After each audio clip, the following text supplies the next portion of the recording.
Well, hey, good day to you. This is Todd. I am a regular dude walking in the Word. Hey, we're in Leviticus right now. We're starting chapter 20 today, and we're going to be going through chapter 20 in about 4 episodes here. Today, I wanted to ask you a question. Are you sacrificing to Molek?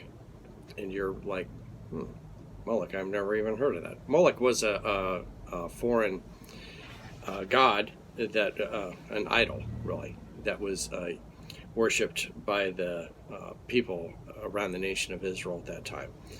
And God gives very clear instructions today about sacrificing to Molek. The sacrifices done to Molek were child sacrifice, okay? Other idols around there, they didn't do child sacrifice, but Molek specifically was child sacrifice. And God came down really hard on that and said, you do that, you're done. It's actually execution for you, okay? God was that serious about that. He never, ever intended any place in the Bible for a child sacrifice to happen. And so that's my question today. Are you sacrificing to Molek? Let's see. Let's read here today. This is taken from Leviticus chapter 20, verses 1 through 5, okay? And it says this: the Lord said to Moses, say to the Israelites, any Israelite or any foreigner residing in Israel who sacrifices any of his children to Molek is to be put to death. The members of the community are to stone him. Okay, this is anyone and any members of Israel, but anyone living in Israel. So you might have been passing through and decided, oh, I'm going to sacrifice to Molek. Well, you're going to be executed. And the execution was by stoning, and that's where everyone gathered around and stoned you. Okay, so it was a kind of a community execution. Okay. Verse 3, I myself will set my face against him and will cut him off from the people. For by sacrificing his children to Molek, he has defiled my sanctuary and profaned my holy name. Okay, so not only are you executed, but God says, I'm going to set my face far from him, okay, because of such a wicked thing that's happening here. If the members of the community close their eyes when the man sacrifices one of his children to Molek, and if they fail to put him to death, I myself will set my face against him and his family, and will cut off from the people to gather all who follow him in the prostituting themselves to Molek. Okay, so that means if you had a buddy, he was I'll just use he was a Philistine, and he came into town and he goes, hey, I need to go over and do a sacrifice. And they're like, oh, what are you sacrificing? Oh, I need to do a sacrifice to Molek. So he takes his child with him and comes back with no child. And you know about it, you're just as guilty. Okay, and God's saying, you allowed that to happen, you're just as guilty as that. Okay, same type of thing happens today when you're involved in a crime. You might be, there might be a crime that happens in a car. Okay, let's say a murder happens in the car, and you're in that car. Okay, you're just as guilty with that because you've associated with those people committing that murder, and that's what God is saying here. If you knowingly allow that to happen and don't put a stop to it, you're just as guilty of that.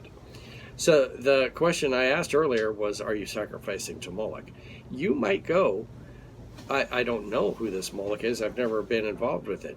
But Molek was the one, the god that you sacrificed your children to, okay? So you might go, oh, no, I don't sacrifice any of my children. I've never taken them to any temple to sacrifice them, okay? But what is probably the most important, the leading, not the most important, but the leading false god that we have today? Anyone know? It's self, okay? I myself, and me looking at myself is the false god. I'm worshiping myself more than anything else. A lot of times, the things I do in life are to please myself and my flesh, or you might say my carnal flesh, okay? Those are, so we don't necessarily worship all these false gods today, but we sure do worship ourselves. We do everything possible to please ourselves. So when I become, let's say I'm a woman, or I'm the man that helped make this baby, okay? Let's say that baby's not convenient for me at that time, and I don't want the baby, but what I'm doing here, if I abort that baby, I am basically sacrificing that child to please myself, to my false god of myself, because I am now elevating myself above anything else, okay? And so I've just basically given my child over to the sacrifice of myself, okay, if that makes sense. So you might go, oh no, I don't be, I'm not sacrificing to Molek, I'm not in the Old Testament. But let me tell you, today you are sacrificing to the false god of yourself if you are involved in abortion, okay? And this is, like it says here in the Bible, you might not be doing the abortion, but you're allowing that to happen, okay? And you're just as guilty as that of that. And so, again, I point out, the abortion is to please yourself. And you might go, oh, I believe the woman has the right to choose. Well, you know what? Back then in the Old Testament, the people had the right to choose to worship Molek, okay? And they were given that choice. But God said, if you worship Molek and do the child sacrifice, you're to be put to death. He was that serious about it. And so, anyway, it's the same thing happening today. So if you're involved with that, it's just like sacrificing to Molek, okay?